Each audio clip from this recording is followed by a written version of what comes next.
This is the elevator at 900 Parish Street or Drive in Green Tree, Pennsylvania. It's a Dover Oildraulic impulse, a center opening door. It's from probably the early 1990s.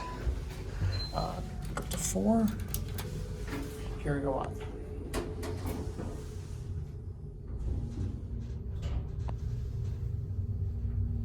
Street, not drive.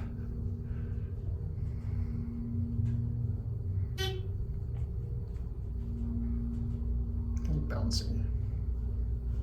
Here are 4.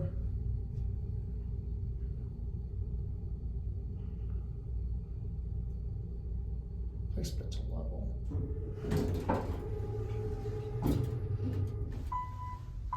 Somebody called it. At number 1. It looks like a vacant office.